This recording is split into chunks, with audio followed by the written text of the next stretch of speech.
And that's like, what do you want out of it? Yeah. If we're getting out of bed saying, I want to be a big leaguer, like, what? Okay, I love the goal. Yeah.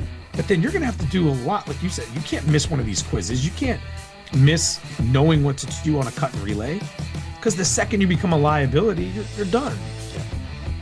You know what I mean? Yeah. And that's where it's what are we teaching and where are we putting the importance on things and the metrics. It's just baseball's this big jumbled mess right now of information. Yeah. And hopefully, not just us, but hopefully a lot of folks will start to clean it up a little bit.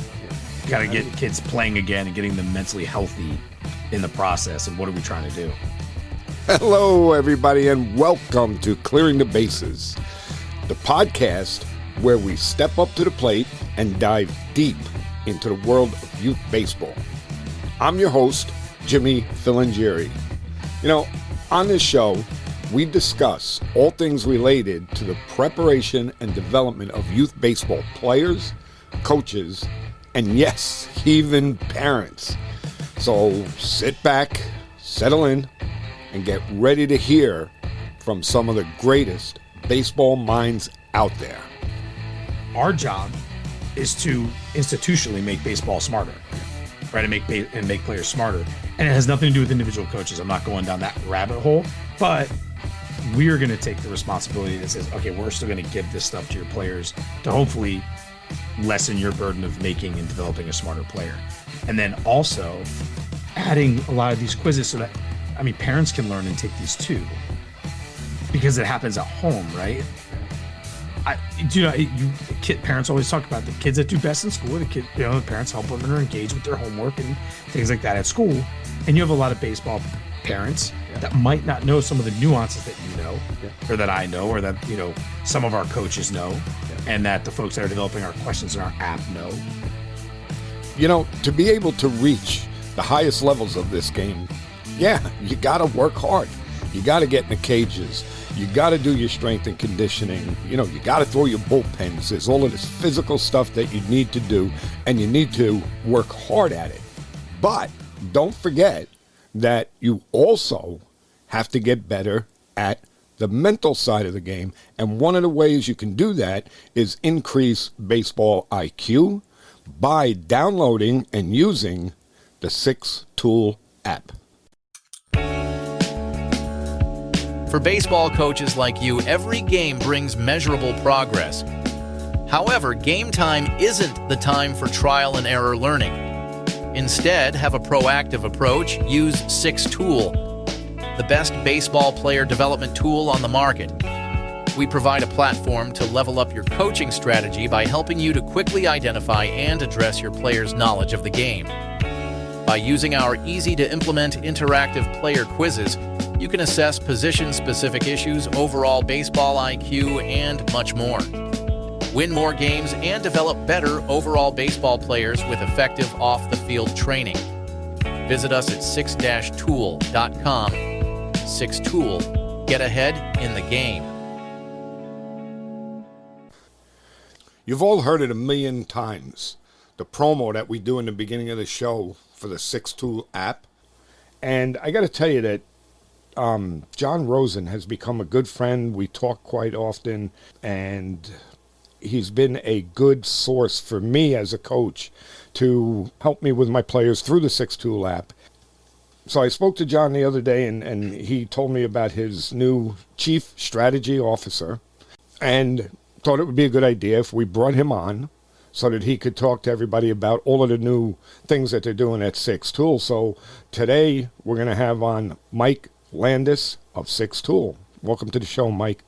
Thanks for having me on, Jimmy. I appreciate it. No, this is a pleasure. I mean, I love the 6-Tool app. I promote it on my show, and I think that we need more, IQ training for our young baseball players. Yeah, no doubt. It's for those of you who don't know, it's an app that has been designed to help players think the game better, right? To get instant feedback, start understanding why we're doing what we're doing on the baseball field, why we are letting an outside pitch get deeper to drive it the other way, and in what situations that would need to happen. When you're infield in, why are we lower, right, on prep steps because we're closer to the plate, like small things to make sure that we're playing the game the right way, but understanding why we're doing it is the difference with what we do. And the app is going through a transformation process now where we're going to be doing more teaching because in its current state, it quizzes, right? And we allow coaches, and that's never going to go away. And we allow coaches to invite their teams and put out these quizzes and tests to see what they do and what they know, what they don't know, what they're kind of iffy on, to kind of help design better practice plans and more efficient teaching to kind of round out your ball club. So as we get through to this and start launching an individual model, we're going to start teaching mental skills, how to process counts, how to, as a catcher, when should you really be prepared to block? Well, when there's a runner on base, it's 1-2, and you're going to call a breaking ball. Bro, you might need to get off that knee and get into a regular secondary stance because you have to keep the baseball in front of you. Here's why. Those types of things are what we really kind of pride ourselves on. Yeah, I mean, and obviously I do want to get into a lot about what's going on with the Six Tool app. But before we go there, talk to us a little bit about your baseball background, because I want people to understand that, somebody like you in the position that you're in, it's not just some guy off the street corner. It's a guy who actually has baseball knowledge. Yeah. So, played in high school, played a couple years in college at the junior college level. And then after that, got out of baseball for a bit and then got back into coaching. And I was fortunate enough to start working with a company called the Baseball Factory, which a lot of folks know. Started doing lessons there, worked my way up, started learning, started running all the player development events. And then for about almost a decade, I was the director of player development there. So all of our large events, everything we were teaching, everything we were kind of designing on field under some incredible mentors that helped me. And I kind of passed the torch and kind of allowed me to go in and do those things. I was able to do there for a long time. And I don't know if most people know the Baseball Factory and know what it is or what it was, but we would train thousands upon thousands of athletes at large player development events throughout the year. And then it also allowed me to work with Under Armour in the All-America game, where then you're working with the entire spectrum of players, right? From pre-high school, middle school players who were just trying to figure things out and going through those awkward, puberty phases, and then sliding up and getting to work with some of the top players in our country at the high school level. So I was able to watch Bobby Witt play in front of me, right? I was able to be with guys like James Wood, Marcelo Meyer. I mean, the list goes on with guys, first-round draft picks and guys that came out of there. So you get a full spectrum. I've been lucky enough to work with a full spectrum of players. Yeah, so I mean, what I'm taking away from that is that, obviously with that type of background and that type of experience in developing players, that, your involvement with Six Tool is going to be pretty impactful, because, again, we need to develop players. True. And I hope it continues to make a large impact. The one thing that is needed across the entire spectrum, whether a 12-year-old's throwing 42 miles an hour and an 18-year-old is throwing 105 miles an hour, the how and the why are two different things, right? Yeah. So a lot of times they're learning the how, the mechanics, the how I can add 5 miles an hour to my fastball, right, or whatever I'm doing. But then you go into the amount of innings I've watched pitching, and we see a whole lot of fuel, but not very much command and control. So the velocity gets useless, right? Well, how can we tear it down to learn how to pitch better, right? Yep. So that's what I hope that we're able to make a larger impact with Six Tool and help players understand the why we're doing these things to make sure they're competitive. And so the players that don't have all those metrics, like the loud tools, we can close the gap and make sure that they're competitive on high school baseball teams and possibly beyond. Yeah, because, again, we see it at the high school level all the time, is that, baseball IQ is almost non-existent. I mean, I don't want to say that, that it's not there at all, but it's very difficult. And one of the funny things, too, is that I use, obviously, the Six Tool app, and I give out the quizzes. They're a powerful tool for the boys to use, and I got to kick them in their butts to get them to do it. Right. Again, I don't know if it's tapping into urgency now, because players and baseball's kind of, I don't want to say it's reinforcing the wrong things, but a guy that, has an average exit velo of triple digits and throws in the upper 90s is going to get a chance. Yeah. Right? Sure. They're just going to get a chance. It just is what it is. Yeah. But where are the baseball players? Where do the ball players go? Yeah. Do you know what I mean? Yeah. And a lot of players, it's having that knowledge of, can I trust you? Right? When you're talking to players, no one gets an opportunity to play at the next level, whatever that level may be, right? 13 years old to their JV team, JV to varsity, varsity to college, whatever, D3, D2, 1, whatever, unless they can play, right? No one wants to graduate or move to the next level to sit on the bench. Sure. Right? So you want coaches to have confidence that you know what to do, because that's when wins matter at the higher levels. And winning baseball games is about getting to 27 outs first, scoring more runs than the other team. Nobody cares. No coach on this planet cares how you're scoring those runs, as long as you're scoring more runs than the other team. Yeah. And if it's a manufacturer runs game, they got to be able to trust you to do it. Yeah. You know what I mean? Situational hitting is kind of going by the wayside a little bit, right? And again, is baseball perpetuating it a little? Because at the big league level, those guys know the game and they bang. Right. So, and a lot of kids are late bloomers. So let's learn the game while we're growing up. And then once our physical body starts to develop, then we can kind of be one of those unstoppable forces, or kind of allow this game to take us somewhere. Right. So that's kind of where I think a lot of it's missing. Yeah, I mean, I agree with you 100%, especially with the launch angle and the exit velo. And, can you move that runner from second to third base with less than 2 outs? That's what I want to know. Right. Because you're in the business of winning baseball games, right? You're a collegiate coach, right? Or a high school coach. And a collegiate coach is, well, if I don't win games, I'm not going to be able to really feed my family, right? So I got to make sure this guy knows defensively where we're going with this baseball. If a runner's on first and second, ball's hit to the third baseman in a certain direction, I got to know this guy knows how to get 2 outs, right? You know what I mean? So we got that type of stuff going on. Yeah. So, it's important.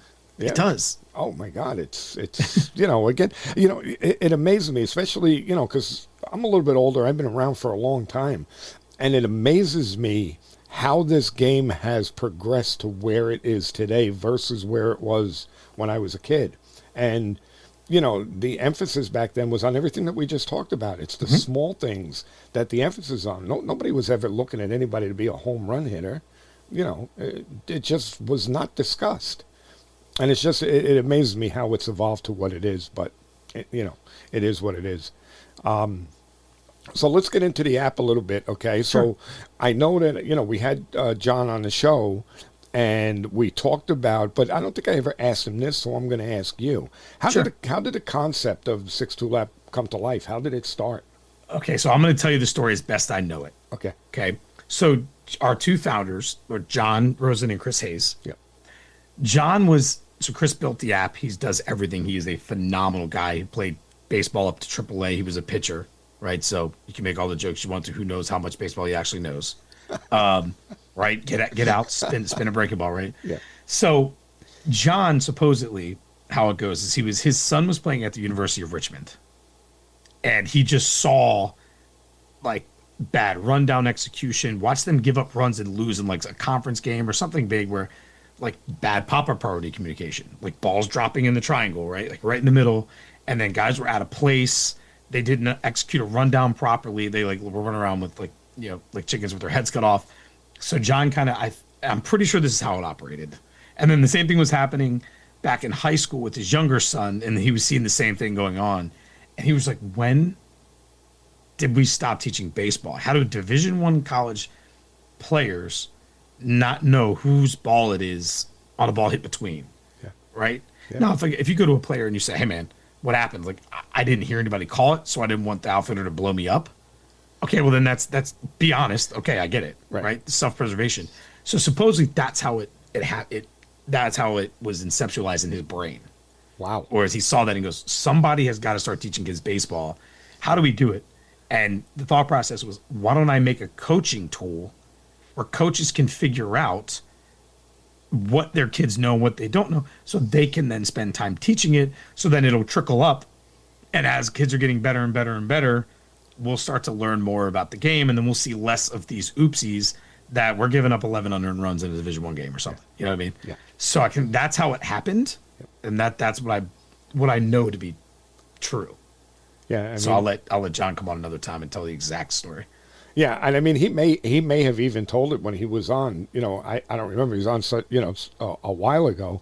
But I just thought that it would be good, even if he did explain it, for people to hear it again. How and again, because I believe everything that you just said that John was seeing, I see also. Okay, and it makes my head want to explode that. Nobody is teaching, to your point, pop-up priority. That ball in the triangle, even at the high school level, I am telling players, who is responsible for that, and let's be vocal. Okay, like you would just mention that if you're worried about the outfielder coming in and blowing you up, well, that outfielder better be screaming his head off on my team. Okay, and if he's not, then we got an issue. Okay, and maybe that spot's not good for you. Okay. Yeah, I don't know if it's they're not being taught. It's they're being taught enough where like someone can just check the box and say, "Hey, we taught it." They're not putting a hard focus on it. Like an entire 2-hour practice, it is okay if we spend that on cuts and relays and pop-up priorities. That's going to hurt us way more than us making sure we're getting our swings in that day. Yeah.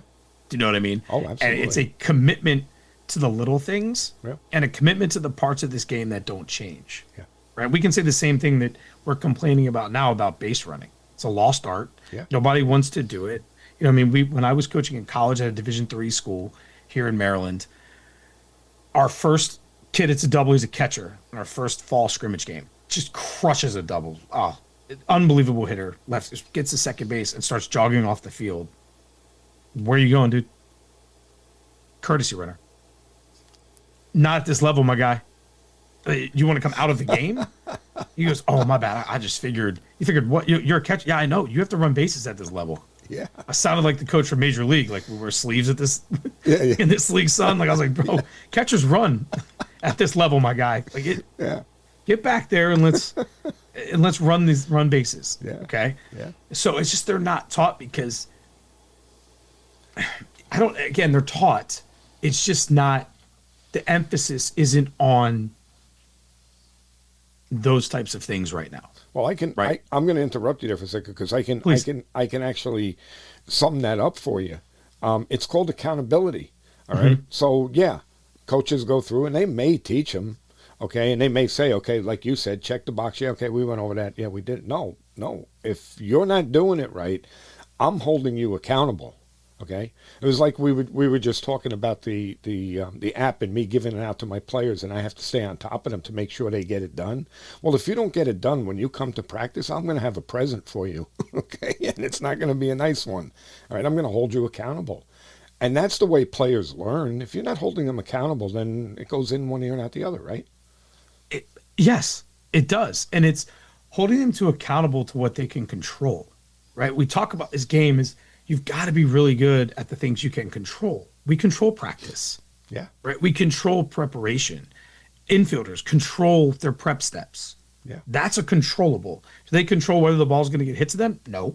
Right. Do hitters control whether or not they're going to get a strike or a ball throw and a breaking ball fastball? No. Right? We are equipping them to be really good at what they control, getting into a great stride load, getting our front foot down in time, being ready to hit every pitch. Yeah. It's a yes, yes, yes, no, instead of a right now. Again, taking the big leagues out of it. I don't know how these guys are hitting pitchers now. I don't get it. It's incredible. Watching the World Series was unbelievable. Yep. I don't know how we're supposed to hit 100 mile an hour sinkers. Yeah. I don't get it. Yeah. But as you're growing there, a lot of it is base running, right? When you look at it, if a kid is getting recruited to play in college and he comes up that day, something he can't control is if not one ball is hit to him and maybe he walks 4 times. Okay? Then what does that college coach or professional scout or whoever else what is going to make him want to come back? Because he can't leave with nothing. Right? So your batting practice has to have intent behind it. Your warm-up and infield outfield has to have intent behind it because that might be the only ground ball they watch you field. Yeah. Base running, you're on 4 times. You walk 4 times. You're on base 4 times. So I can tell you what type of player that guy is based on. Is he locked in? Is he checking for signs? What does his lead look like? Is he aggressive? Yeah. Another kid hits a single. Is he thinking, right, 180 feet off the rip? We're getting to second. We're getting to third. And our base coach is there to do what? Just tell me to stop. Yeah. That's what he is there to do. Yeah. I'll tell you a quick story. When I was working with the Baseball Factory, we did all of our player development camps down at Pirate City, or a lot of them down at Pirate City. And I'm going to name drop a coach. I don't know where he is these days, but it made a huge impact on me because I had just written a base running article in Baseball America, like how I can tell what kind of a guy he is just by the way he run bases. And I'm walking out in between the clover to go back to where our Baseball Factory kids were playing, middle school kids. And I'm looking to my left, and Bobby Scales was with the Pirates at the time. And he was a roving instructor. I'm not sure exactly what his title was. They are running bases like they are in the World Series. Okay. And it was a drill. They're starting at first base. A guy's hitting a fungo into the gap, and the third base coach is, let's go. I mean, they are full on. You would never have thought they were not playing against somebody. Right. It was just practice. Yeah. And they were, I mean, it was like you were living at PNC Park. Yeah. And they're screaming, get there, get there. The players are cheering. I mean, it is a live simulated base running as I've ever seen because they put a focus on it. Yeah. You go back into the facility, and their home to first times and their turn times on a single are on there. Wow. And if you drop below the Mendoza line or whatever they feel is not hustling, you had extra work or you were sitting. Yeah. They made it a point. That's the accountability part, right? 100%. Yeah. Yeah. 100%. So talk to me a little bit and tell me like all of this stuff, and this is great stuff. I would love to stay on talking about this for the whole show. Yeah. But tell us how the Six Tool app helps teach players these things. Yeah. So again, since we have a belief in the mental side of the game, right? It gives the players a way to train that, right? It challenges them through videos. Like, I'd love to come back on or with John or with Chris and kind of give, you've used it before. So it shows you a video for cuts and relays. It'll show you a video. It says, in this situation, here's the score. Here's where guys are. Who's the cut to home, right? So it's it gives you those real-time reps, and it's slightly timed. So it gives you a little bit of urgency, and it challenges them with those situations, helps them process those decisions. And because there's a little bit of a timer there, you want to do that faster. And it kind of gets them to understand the game at their level now. Kids are learning based on apps or based on, very visual now. Baseball's not a film-driven sport. It's not football. It's not basketball. We're not watching film on our opponents. Right. They are in the big leagues now and in college with the iPads and things like that. But what it is, it's meeting them at their medium and how they want to consume content and see it. Yeah. And as we're progressing our app to an individual model, right, hopefully coming in early 2026, players are then also going to be able to have different channels and hit on a mental skills channel. And they're going to be taught, and there's going to be modules of people speaking. Then we will quiz them on what they just learned, that type of retention. That's powerful. And, yes, and putting a hard focus on building confidence so they can make smarter plays like when it counts. Yeah. Right? Because you played a position. If you're a shortstop, in every situation, there's 8 million scenarios that get processed in your brain at about 7 seconds. Yeah. To where then you want to react. Yeah. Right. Well, if you haven't really been versed on those scenarios or they have never happened to you before, how are we going to be efficient at letting our body react to what our brain already knows or does not know? So this gives them the ability to do that, and gives coaches the ability in our team model to see what their players do and do not know, so they can then teach it and become more effective. Yeah. Yeah. We when we first gave out the very first quiz, I remember that, I don't know, maybe half of the kids came back and they got 100% on the quiz. It's big. You did your job. Well, no. Let me put it to you this way. No, I'm not that good. Okay. I knew that they didn't know it that well, and you know what they were doing. They were going on the internet, looking up the answers. So that's why you have the timer now.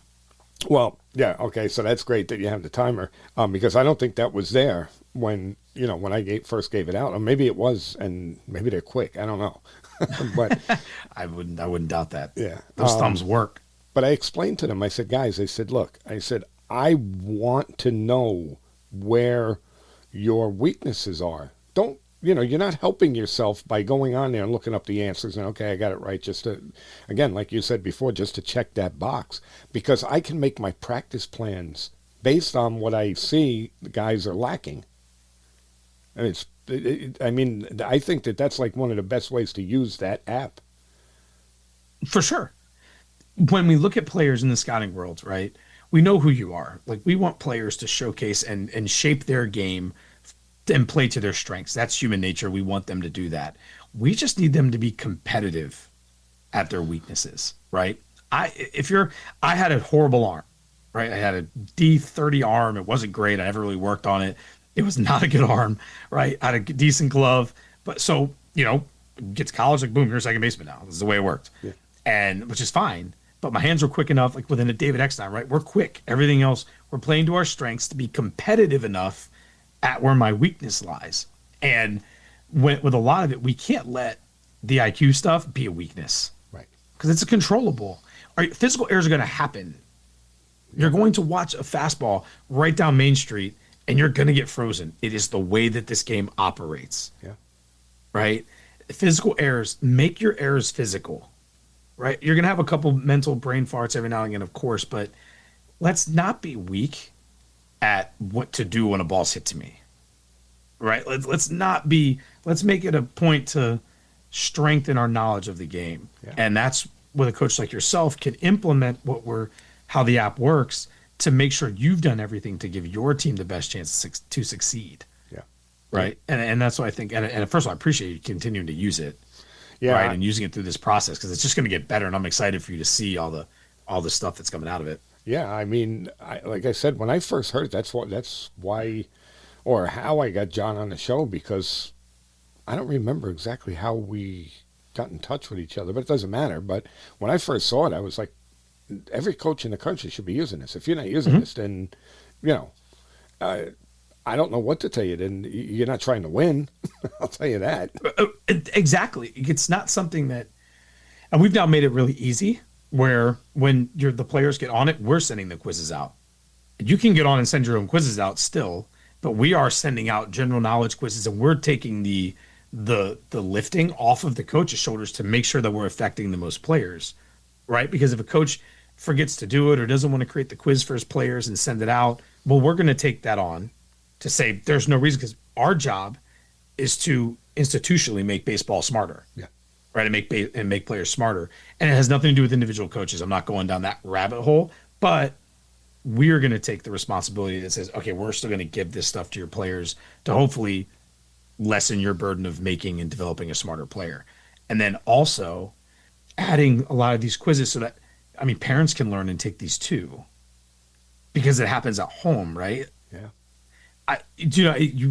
Parents always talk about the kids that do best in school. The parents help them and are engaged with their homework and things like that at school. And you have a lot of baseball parents that might not know some of the nuances that or that I know, or that, some of our coaches know, and that the folks that are developing our questions in our app know. Yeah. Like, there's not a lot of parents out there that understand how the Dodgers executed the wheel play against the Phillies to absolute perfection. Yeah. They don't know that, but they can learn it. And start to praise their children for what they can control, because that's the only thing we should be judging our kids on, right? Like, sure. Hey, man, you were ready to hit every time. You hit the ball hard. I don't care if you were out, safe, whatever. But now I'm going to learn some of this nuanced baseball IQ stuff, right? And help take these quizzes with you. So now I know how hard this is, one. Yeah. And two, we can start to judge our performance based on our controllables, which is hopefully another effect by osmosis that this has. Yeah, you just made me think of something that just happened a few weeks ago. Talk to me. With the Evolution team. It's funny because I was coaching third base, and the fence with the parents was very close, like only maybe 5-10 feet away, and they were standing there. And this one mom, her son was taking a lead off second base. And when I take my leads, my players go deep into the hole, and then they creep back into the baseline. Okay, it's a typical, lead off second base. And the mom's yelling, you're too deep, like that. And I turned around and looked at the mom, and I said, Ma, I got this. I said, leave him alone. He's doing it right. And she goes, oh, I'm sorry. And then afterwards I went over to her and I explained to her why we do that. And, And she's like, oh, I never knew that. I'm like, well, I kind of didn't expect you to know it. But to your point, if parents do the quizzes with their player, now they're going to learn too. So something like that will never happen. Exactly. And I think it makes those car rides home a little easier. Yes. A little less, you went 0 for 4, and a little more, what was the 0 for 4 like? Was it 2 lineouts? Was it a sack ball? Like, what did it look like? Right. Were they 4 bad at bats? Right. Or were there, like, the game of failure thing too bothers me. Yeah. And any kid that's ever heard me speak, the thousands of kids that have, understand that I am totally anti-baseball as a game of failure. Yeah. Because it isn't. Right. You can go to Baseball Savant now, and that ex-WOBA stat, which would be like the expected weighted on base average, and like when Mike Trout at 291 in like 2019, he could have hit, if there was not a defense out there, right? He could have hit like 540 or something like that. Right. Meaning he was barreling baseballs. Yeah. Half. Yeah. So when you tell a kid you can fail 7 out of 10 times and make it to the Hall of Fame, then that's not true. Yeah. It isn't. We're just making that up so they don't cry about it. And it's instead, let's have 6 quality at bats out of 10, because that's what they do in the big leagues, right? A lot of times. Yeah. Right. So they're at higher levels of baseball. It might look like they're hitting 280. So that's when you look at a lot of stat lines. Why is this guy that's hitting 238 starting every day for X team in the big leagues? Yeah. Well, because if you actually watch him play, he's barreling balls up. He's playing great defense. He's doing all these different things that he's one of the best 9 players in that organization at this point, regardless of what his batting average is, right? Yeah. It's like wins and losses with pitchers. Yeah. In 2019, you had Strasburg was like 1-4 with like a .9 ERA. Yeah. You know what I mean? Like, right. like, what are we doing? Like, we want to look at whip, right? We want to look at certain stats, which gives you a controllable and how their actual performance is working. So kids should be being judged on the quality of their at-bats and not their outcomes. Yeah. Right? Because if you increase the quality, the outcomes will follow, I promise. Yes. They just will. Yeah.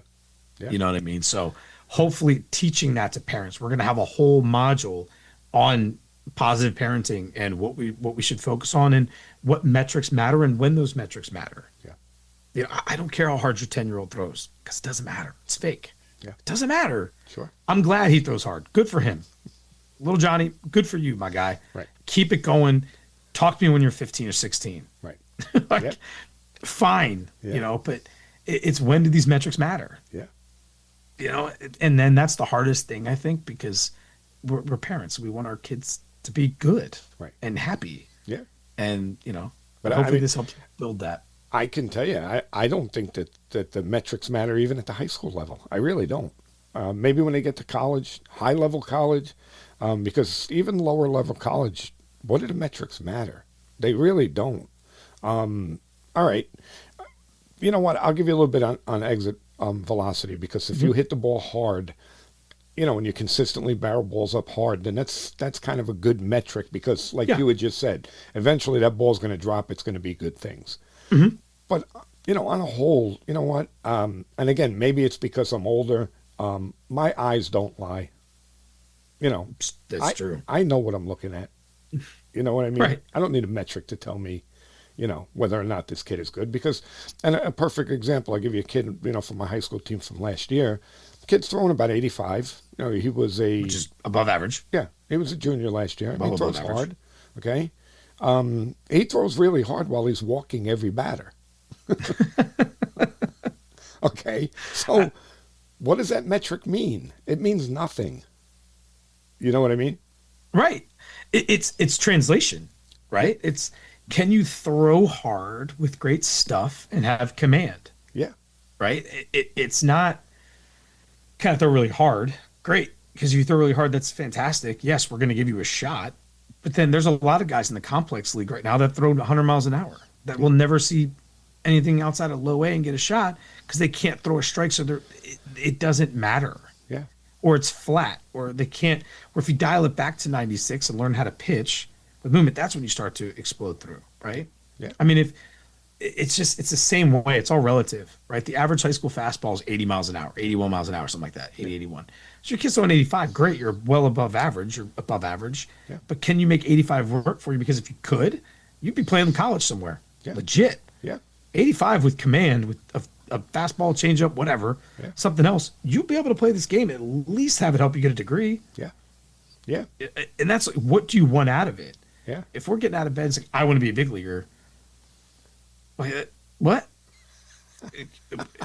Okay, I love the goal. Yeah. But then you're going to have to do a lot. Like you said, you can't miss one of these quizzes. You can't miss knowing what to do on a cut and relay. Because the second you become a liability, you're done. Yeah.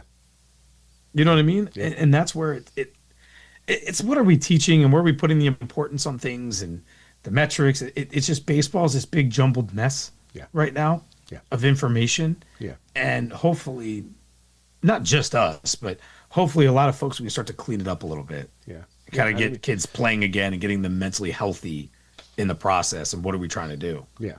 And I agree with that so much as, let's stop chasing those metrics and let's actually learn by using the 6-Tool app. Let's learn how to play the game the right way. I mean, and you're going to be successful.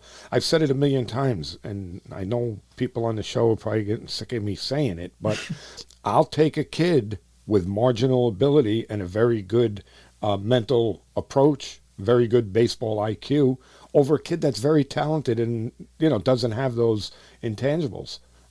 Every time, I don't care, And again, I'll use a case in point. On the same team with the kid who's throwing 85, I had another pitcher that couldn't break a pane of glass if he tried to. And he was very effective. Because he could locate. Key word. He knew how to keep he knew how to keep hitters off balance. He could locate. And he was more successful than the guy that's throwing 85 miles an hour. So what does the 85 mile an hour mean? Nothing. It doesn't, unless it's now if he was 85 with paint, you love it. That's a different story. But exactly. But it's at your level, you're winning baseball games. Yeah. Right. And you need to be effective. Use the perfect word. Is it effective? Yeah. Right. If your exit velo is mid 80s, again, the average exit velo in high school right now, varsity player is like 82. Yeah. And if you're 84, 85, and you're hitting line drive singles everywhere, you're going to find your way into a lineup. Yeah. Right. I don't need you to strike out 7 out of 10 times and hit 2 home runs. Right. Maybe I'll toss you in a pinch hit a little bit, or we'll keep you. If the rest of the team is really good, then I'll put you there because love the long ball every now and again. But it's what is effective. Yeah. Right. It's what works. Does it work? When we scout players, I used to write this on this whiteboard all the time. Is it athletic and does it work? You have to, those 2 boxes have to be checked before I care about the rest of it. Right? Am I looking at an athlete that can move fairly well? Yeah. And is it working at the level they're playing at? Yeah. Then I'll dive into what's the exit velo, or what's the pitch, what's his pitch mix, and what's his spin rate, and what is all this stuff. I'll dive in later. But if you don't check those first 2 boxes, that you can make it work at the level I'm recruiting you or scouting you to do, right, I don't care about the rest of it. Right. I just don't, because you're okay, great. Right. You're not athletic enough and it's not working here, so it's probably not going to work there. Yeah. Right. Unless you have one ridiculous tool, and then I put a raw stamp on you, and then we'll give you a shot. Right. And then we're going to roll the dice, try to figure it all out, and make it work. Right. Exactly. But all right, let's move on to coaches. Okay, sure. So how can the 6-Tool app empower coaches? I think that it's a great tool for coaches because look, I'm going to tell you, whatever quiz I gave my players, I took the quiz myself, and I'm going to be honest with you, there were things that I didn't know. So how can coaches use it? Again, kind of like how you mentioned it, right? They can use it as a tool to measure, right, what the knowledge of their players in certain situations, right? We've got all the quizzes modulated out, right? And we're continue to get better and create new, fresher content. And it's something that they can send out that's base running or outfield or infield or catching, which is a huge one, right? Catchers are not being developed. And first of all, the amount of catchers is drastically dropping, right? Not a lot of kids want to do it. It's a hard position. Yeah. But so coaches can take all this information, get a gauge for where their team is at, and literally problem solve. Yeah. Right then and there. You can sit there and say, Okay, it's like you're testing a car on a car line. Well, the brakes aren't working, so let's fix the brakes. Right? I'm a big F1 fan. So, huge F1 fan. So, they have all that data that says, oh, the right wing is slightly off. So, we're going to do this. We can see that. So, we're going to attack that and fix the right wing right here, this one little bolt or screw or whatever, clip, you name it, whatever. You can now do that with your team. It's not like if everybody has you're going to cover everything in practice. But if we have a really good understanding of cuts and relays, right, we want to hit on it every now and again, rep it out, but we don't need to spend as much time on it as we do base running, right? It's empowering us with the tools to troubleshoot right at your hands. Yeah. You log on, send quiz on this. We were horrible at base running. I wasn't a fan of how we were doing this. What do they actually know, what they don't know? And it shows you every player on your team, which questions they missed, your aggregate score of the whole group on base running or whatever. And then it's like, oh, we really need to focus on base running because it's going to, your weakness, it'll happen. You will get exposed every single time. Oh, yeah. Or whether it's the state championship game or game one of the year, your shortcomings will become highlighted at some point in that season. Yes. You know what I mean? So it's your way of preventing that. And it's a way of fulfilling your obligation to build better baseball players. Sticking with the coaches, okay, because I'm very, very big on coach education. I don't believe that most coaches spend enough time educating themselves, because I think that's very important. You know, a lot of guys, can be egotistical. Hey, I played ball, I know, and correct. The old saying is you don't know what you don't know. Do you ever see maybe the 6-2 lap having a function that is for coaches, where coaches can learn? Yeah. So as we develop this individual model, right, and we are also starting our own little podcast, similar to what you're doing, to get folks like yourself, coaches, talking to them about best practices. I think that's big. Yeah. What works for a lot of different people, so that coaches kind of pick and choose and dissect information. And kind of take what might work for them versus others, where also they can grab the individual model or take the quizzes themselves to try to continue to learn, but we're adding a teaching component to it all. So instead of just taking the quizzes in where it is now to where you can see what it is, we also have a little talking head piece that comes up in the corner and explains why that answer was this, right? And then we're also starting all the little channels in our coach's corner, or working title right now for us in its beta phase is the coach's corner, where guys can be able to click in and listen to great catching coaches like Tyler Goudreau, right? George Carroll, hitting guys like Brady North. There'll be some stuff infield wise with guys, Drew Walsh, guys that you've known and heard around the internet that are very good and thought leaders. And you'll be able to educate yourself in what they're teaching and why they're teaching it.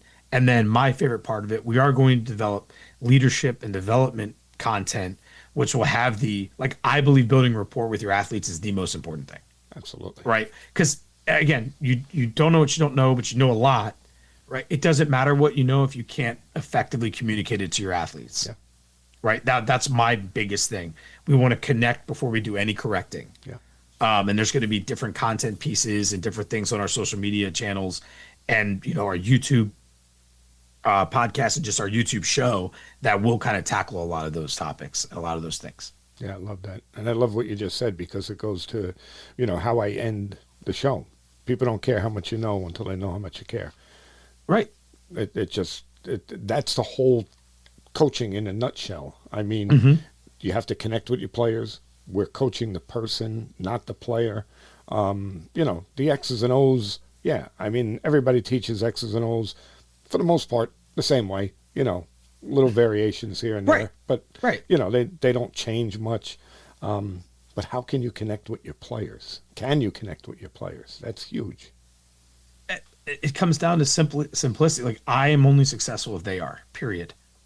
Yeah. It doesn't matter how great of a coach I am. If they don't perform, I will not be successful. Right. And then it's, what is our measuring stick? How do we measure that success? Right? Are we losing in the state championship game and we're a 500 ball club, but every single one of our players graduates and gets degrees? Like, what levels of varying success are we at? And I think coaches sometimes have to go through that process of redetermining and their why, and recommitting to why they're doing something. Yeah. Right? What are they here to do? Yeah. Yeah. I mean, and again, I've said it a million times. Your players have to know that you love them and care about them. And once that happens, they'll run through a brick wall for you. It's that simple. You're right. Every time I've worked with a pro guy, he's never once asked me where I played. He didn't care that I was a JUCO guy. Yeah. Like he's Doesn't never, no one ever asked. Yeah. Yeah. He never did. Yeah. Yeah. Because it doesn't, I mean, really, again, unless you're Derek Jeter, A-Rod, Barry Of course. Bonds, Right. you know, then it matters. Okay. But Yeah. the rest of us, it doesn't matter.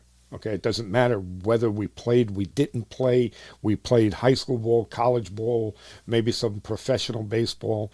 In the end, when we're doing what we do, it doesn't matter what we did. It matters how well can we help these players. That's it. For sure. So Like that's it in a nutshell. yeah, yeah. So And that's it. And you've hit the nail on the head. And I think hopefully we'll be able to affect the ecosystem from all those areas, right? From the players and the coaches and the parents and that trifecta, and get everybody into our community and create some really, really, really organic content that's going to help everybody.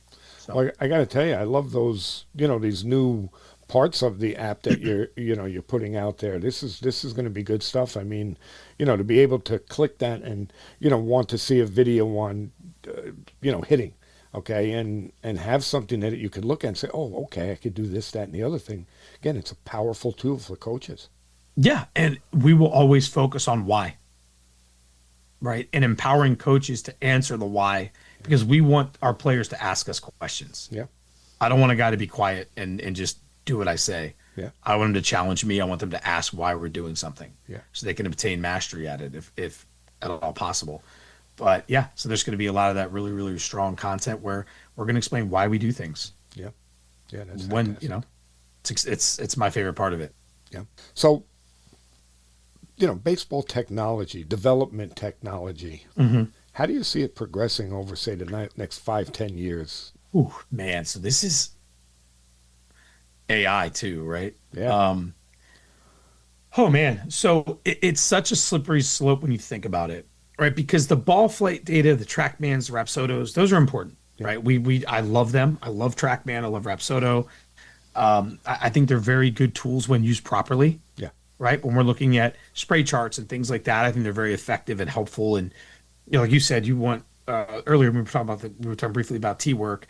Like, what is our backspin? What's our spin look like? Is our bat staying through the zone? There's metrics that we can, I'm not talking about launch angle, and there's metrics that we can look at that are hidden in those that people don't really, really dive into, that can tell us a lot about what the hitter's doing naturally from when you talk about attack angle with the DK sensor, right? That means, are we getting on plane on time? Are our hands getting down in the zone? Is our barrel where it needs to be? And are we meeting that baseball in that physical path where it needs to be? Right. And that's the attack angle, not the launch angle, the attack angle. Yeah. Right. And we can say, okay, this kid's working. With AI and with all these other tech tools coming out, there's an app I love called Big League AI, which is going to break down a player's swing and making sure that they're effectively moving in space. They're not leaking, like you said earlier in our little pre-show. A lot of hitters are on their front foot, right? It's measuring, when one foot goes down and we're rotating ourselves, are our hips staying inside of our body? So that's a great app. I love the people over there. I'm not sponsored by them. I love the guy that runs it. I've known him for a long time. They used to be K-Motion. So I was a huge proponent of the K-Vest because it would kind of get me to understand how our body is moving in space.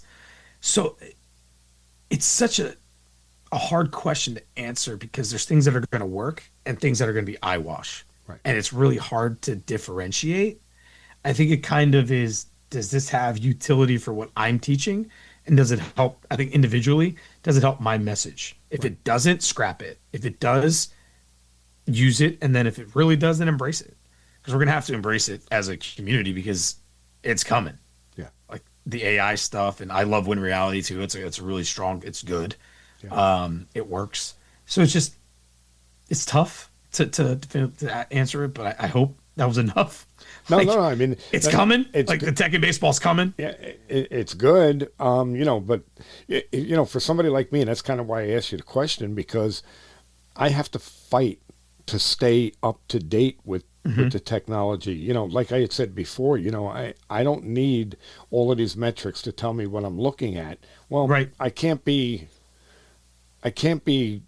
stubborn and say that I'm only going to do it my way, because it's changing and I have to change at least a little bit with it. You got to adapt a little. Yeah, right. You have to. We got to adapt a little. So a lot of it is what I say when I love embracing certain technologies is, does it make it easier, and is it more accessible? Right. So, Six Tool is an app that we can learn baseball IQ stuff. It's not measuring your swing. It's not videotaping yourself. It's just something that's there. It's the medium of how we're teaching information, right? So it's easy to use, right? So therefore, check a box, easy use. So there's tech that's going to help implement things, right? Like the Six Tool app, implement stuff that hopefully kids are being taught everywhere, and maybe there's some better information. There's apps that are coaching tools, like are physically like to look at a hitter and break things down, and there's some apps like there's some tech that is ball flight and going to give you your outcome data, right? So there's like different buckets, and as long as we know what those buckets are used for, and we're able to kind of, I guess, rate or use them effectively in those little buckets and what they're for, and understand what they're for, and not getting too far down. I think some people go too far, like down certain rabbit holes, and like, I'm going to look at this data on this iPad and I'm going to live it, and I'm going to forget what I need to look at out there. Yeah. The game is played not behind a screen, and you know what I mean? So it's just how much it's being used, because I think it's really important to remember that players still have to play between two white lines and be effective, to use your term from earlier, to be effective and play this game the right way. Yeah. And then a lot of that has to do with going out there and having fun. And I believe that the more knowledgeable you are, the better trained you are, which that will make you more confident. And when you're more confident, you will have more fun. You can go out there. You can try and create those ESPN highlights.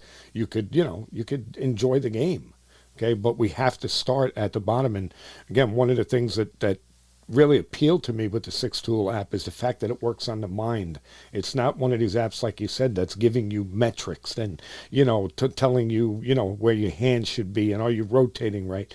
It's not that. It's let's do this because this is the mind is so important. It is. Again, controlling what we control is a mindset, right? And we do mindset training and guide and ways for them to train it. You know what I mean? And when you talk about fun, it's also teaching and understanding. This is something that the entire family can do and the kids can do. We've got separate stuff for little league and middle school and high school, all these different things to try and assist in the most important job that youth coaches have as retention. You said the word fun. No kid on the planet, no 8 and 9-year-old, right? When I tell my daughter she can't do something she wants to do, I get an emotional response, right? And it's not great, right? When you have an 8-year-old, 9-year-old taking 24 at-bats in a weekend, and they're 8 and 9. So let's be honest, okay? They're not good yet. Right.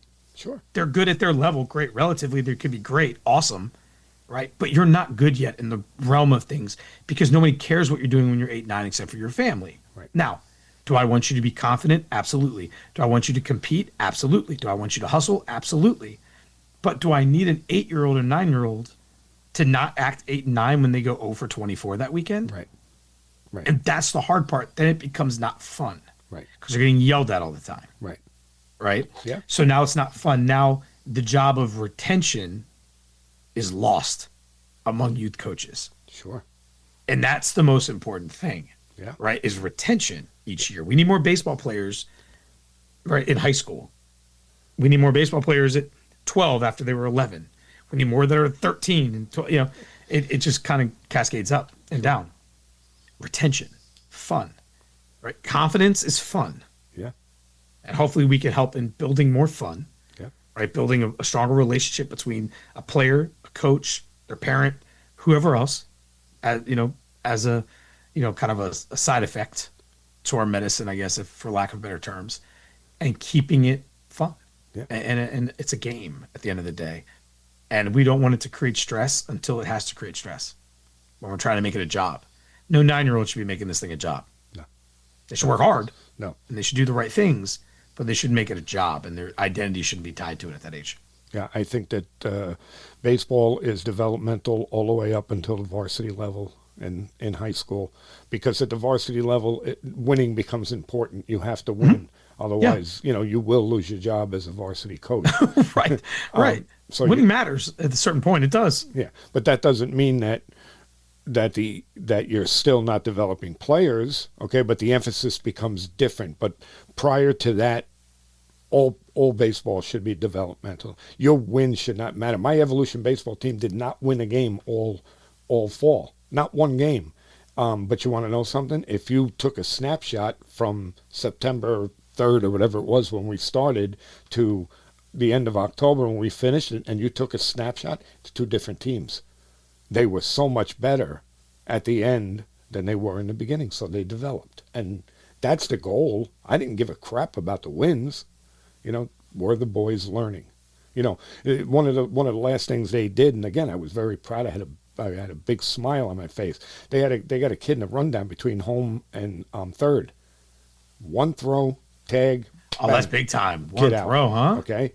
And I just looked at my assistant coach and I said, it's working. It's in your name. They evolved, right? And the hardest job you're going to have is getting that parental buy-in. Yeah.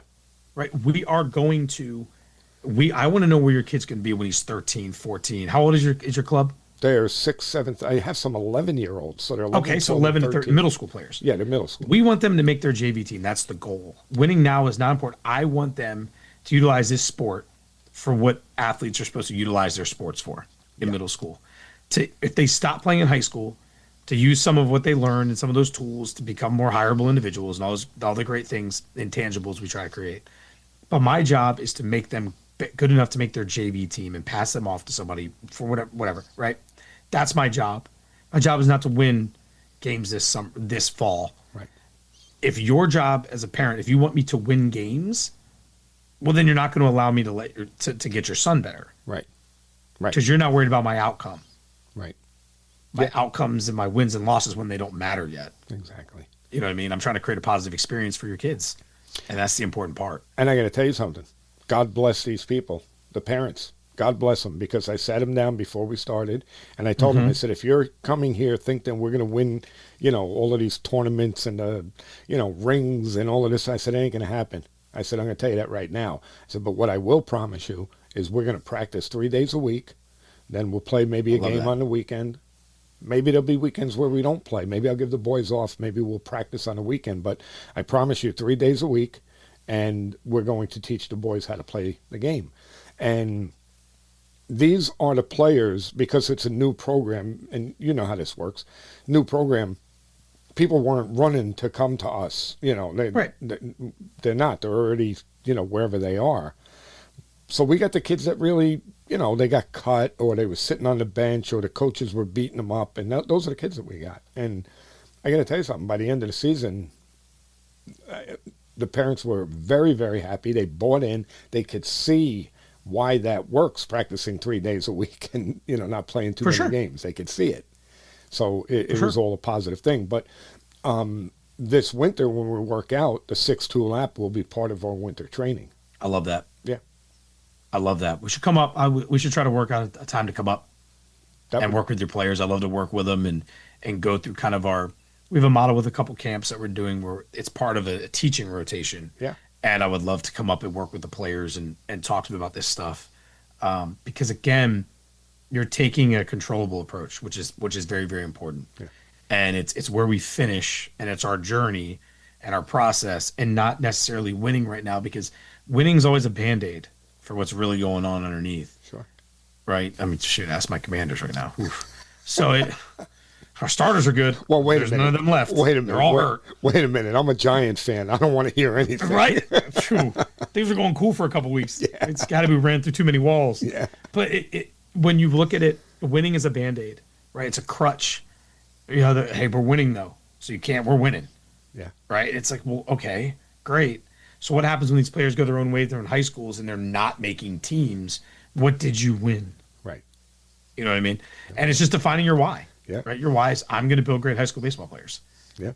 Yeah. And that's what I want to do. I want to build effective, to use your term again, high school baseball players. I don't need to develop big leaguers. No. Right. If they physically, it happens and they get better and better, then God bless them. Let's go. Yeah. Yay for me. Yeah. But that's not your goal. Yeah. And not your job. And as long as you're clear with that, which a lot of coaches have a hard time doing because it's a money thing too. Right. Right. You're trying to make a living or a side living and you're trying to do what they can. Things are getting expensive. So you're going to make some decisions that there's maybe financially driven. And we have to make sure what's our why at all times. Yeah. And we're going to try to help develop it. And that's another thing too that I told the parents in the beginning is I am not in this to make, a lot of money. So I do have to get paid for my time, Of course, and that's the way it works. We did the fall season. It was $850 per player. Now we're going into the winter workouts. That's low. $350 per player. I told them, I said, I'm not going to beat you up financially. I want people to come and play and learn. So, all right. So one last thing. Sure. Let's look down the road. What do you think Okay. the future, or what do you think about the future of Six Tool, and what kind of impact do you hope it will leave on the game? Just this game? No, We're talking future, right? I mean, it. Yeah. Again, I hope it, like I said before, through side effects and through osmosis and through, good, wholesome, organic content that we're growing, we hope it does three things. I really hope, right, it inspires people to watch baseball more and softball, right? Because right now it's baseball and softball. Yeah. I want them to watch more baseball and appreciate how good those dudes are. I think it also helps them figure out where they are in the world, really, because they don't watch enough. Yeah. Every kid thinks, I'm going to be a big leaguer. It's like, well, have you seen one play? Yeah. Live? Yeah. As a 9-year-old, like, have you seen one? Have you stood next to him? Yeah. Have you had the audacity to walk down closely and, see how big Aaron Judge is? It's a joke, right? And she go through this, like, well, he's special. Well, every single one of those dudes is special. They're the best 780 players on the planet on a given night. Yeah. Right? There's 8 times that many people at Lake Point, the world, in Georgia at a PG tournament. You're right. Right? Yeah. The 30 teams worth of dudes, and that's it. They call themselves a big leaguers. Like, only, what's the stat? Only 20,000 of them, ever? Yeah. Ever? Ever. Yeah. That's insane to me. Yeah. So you need to know what their actions look like, not how hard they throw hard. What are they doing between pitches? We want to inspire people to watch more baseball and softball. 2, we want to create healthy athletes, right? That can dissect the game, learn the game in a healthy way, right? Have those conversations with their parents, educate the masses on this game, right? And then 3rd, move into other sports. Yeah. Football, film-driven sport. Every 12-year-old should be able to pull up an app and understand the recoverages. Yeah. Why not? Yeah. Let's help that learning curve, right? So those would be the top 3 things we want to do to leave an impact in youth sports in general. We want them healthier. We want kids learning, and we want kids' ability to end to their expiration date to be due to their ability, right? Not their ability to execute. Yeah, that's fantastic. Mm-hmm. So if anybody wanted to reach out to you, how do they do it? Yeah. To me? Yeah. Oh goodness. Or I would just say, Six Tool. Follow us on all of our social media channels. It's at Six Tool. Just start typing in Six Tool. We've done a lot of content where we're breaking down our top plays from the World Series and the playoffs and big brain moments and different things like that. I would definitely reach out to us there on X and Instagram. And look out for our podcast and all of that other content that's going to be on those channels as we create it.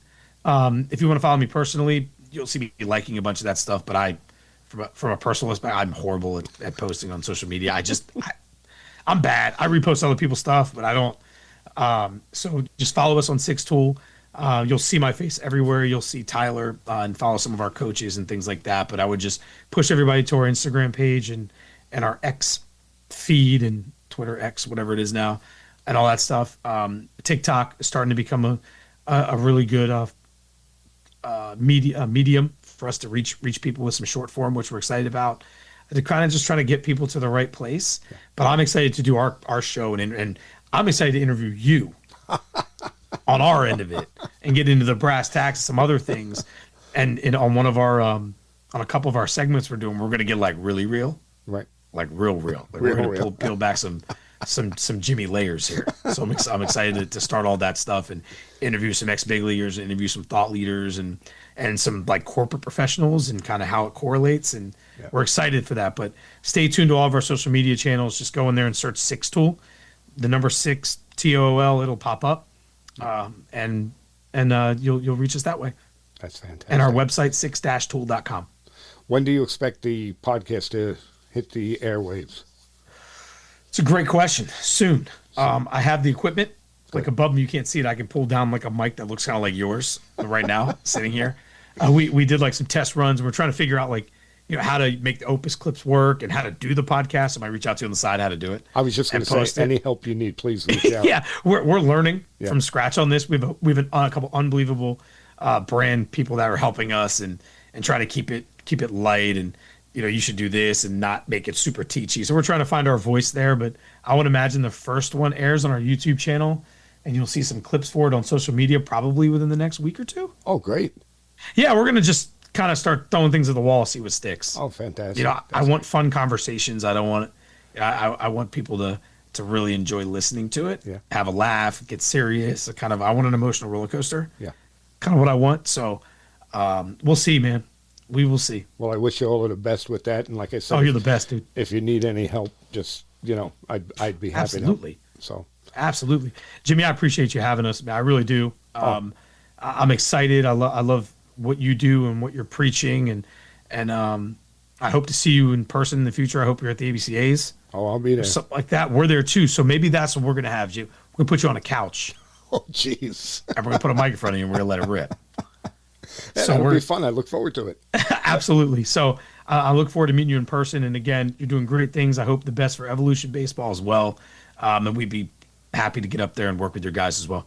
Thanks, Mike. And I feel the same way about you guys. I mean, I think what you're doing is fantastic. And, keep up the good work. And any way I can help you promote it, I promise I'll do. Thanks, brother. We really appreciate you. All righty, Mike. We'll talk soon. Yes, sir. Bye. Bye.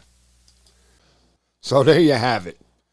If you're not using the 6Tool app, then I don't know what to tell you, but you're cutting yourself short. The app is evolving. It's a great tool for all coaches to have to help your players. I talk about it all the time on this show that baseball IQ is very, very low. Other people have said it. Kids are just not watching enough baseball, and that's a problem. Yeah, they're strong with their metrics, and they know all about their, what do they call it, personal records and all of this stuff about all of these metrics that everybody uses. But meanwhile, they don't have that confidence on the field of where they should be throwing the ball, how they should be running the bases, what situational hitting is. It's something that we have to find a way to teach our players that. And I can tell you as a high school coach, it's hard because if you only get them for 3 months in the spring, that leaves you very, very little time to work on these things on the field when, you could use the 6Tool app and you don't even need a field, you don't need a ball, you don't need a bat, you don't need anything. All you need is a phone. Send out quizzes, and if you're consistent and you do it enough, then the boys are going to learn, and it'll make your job that much easier, and you'll be much more successful. So I want to thank Mike, and I also want to thank John Rosen from 6Tool app. These guys bring such valuable insight. They have passion for helping coaches, players, and parents, connect through better communication and smarter player development. And that's the kind of forward thinking that our game needs. So go out, download the 6Tool app, use it, they've actually made it easier now where they even send out the quizzes for you. You can monitor them. You can, it'll give you all the information you need about what your players know and where they might be weak. And like I had said in the conversation with Mike, you can build your practice plans based on the results of those quizzes. So, again, it's another tool to put in your toolbox, the 6-Tool app. So, if you enjoyed today's show, don't forget to hit that subscribe button. Visit the website at thectbshow.net. Listen to your favorite episodes and please leave us a review. You can also reach out to the show on social media, X, Facebook, Instagram, YouTube, and get this, the old man has finally got us on TikTok. Keeps me young. And if you have any questions or topics you'd like me to cover, please drop us an email at clearingthebases@gmail.com. Your feedback helps us bring you the best content and reach more people in the baseball community just like you. And also, let me know if you'd like to be a guest. Until then, coaches and players, keep practicing, stay positive, and remember, people don't care how much you know until they know how much you care. Thanks, everyone, and I'll see you on the next one.